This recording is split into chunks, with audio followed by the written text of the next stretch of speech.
everybody in this room uses, right? I promise you, every single hospital will have been subjected to a criminal attack of ransomware, okay?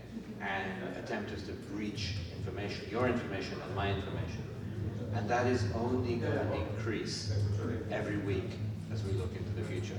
So imagine the implications for the hospital and their responsibility. If someone takes, you know, Kishore's or Sunita's or my information, who do I hold responsible for that? As you're saying, legally, that's a very serious problem. Then you think of the last group I'll mention is investors. When you think of investors, whether it is the government or whether it is, you know, private investors, previously they would invest in, you know, CT machines and diagnostic kits. Now they have to invest just as much in cybersecurity and in technology tools to make, you know, hospitals, medicines, clinics, pharmacies secure. And that's a whole new category. And if they haven't put the appropriate protections in place, imagine the risks that businesses and government institutions face. So just to summarize, you know, in every single field of healthcare, there are very significant implications for cybersecurity. Doctor, I have a specific question for you. From healthcare point of view in the United States, since you're from UK, I'm sure you're fully aware. As a patient, if I go to a doctor's office, especially to a hospital beyond my hospitalization, I want my medical records. Up to a certain point, they'll give it to me. Beyond certain pages, they will ask me to sign certain papers because HIPAA, you're aware, HIPAA rules. And I'm sure the young man knows what HIPAA rules are. You just cannot get whatever the information that you want. Everything you have to sign for it. That's fine. And I know I was very secure with the cabinet file that you look and then gave me the information. Now I'm not secure anymore because it is in the office they can open, you can open, your assistant can open.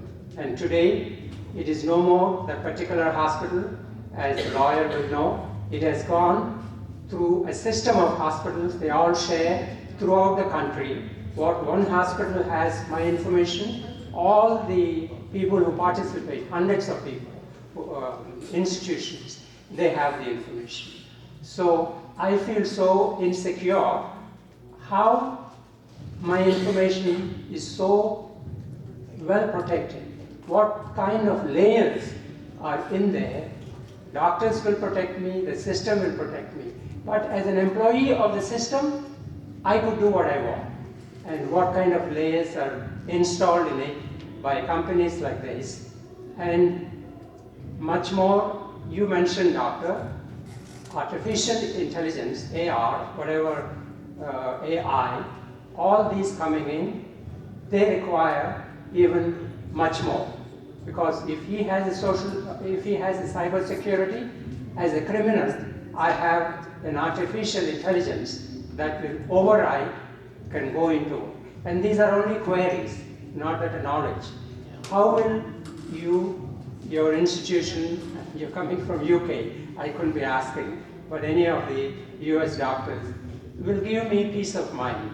How can this attorney can protect me, and how can that educator secure? First, just to clarify, so that was in the UK 30 years ago. So I've been here the last quarter century. So, I didn't know.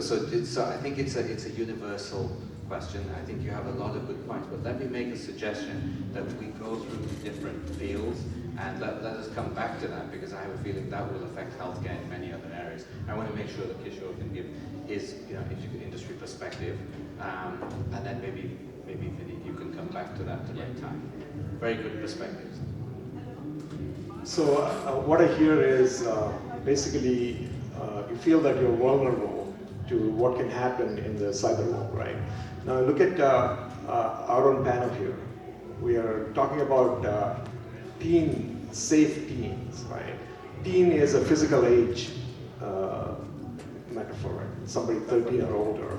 So right now we think that all our social media and the internet itself is rated PG-13. If you take a movie analogy, right? So we think that we 13 years old physically, people are mature enough to handle. That's not the case, right? We have to look at how familiar you are with your interactions with the cyber world.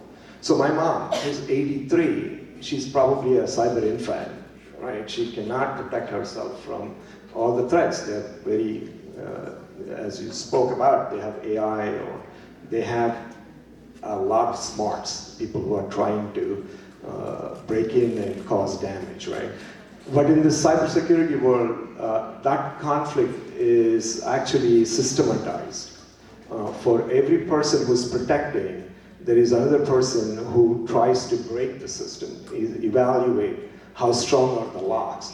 So that's the current perspective. And if you imagine that internet evolved only in the last 40 years or so, and right now we have enough communication, networking bandwidth that everybody is on the internet, all the smart people as well as all the smart miscreants. They all have equal access to come into the society, and we are learning how to deal with it.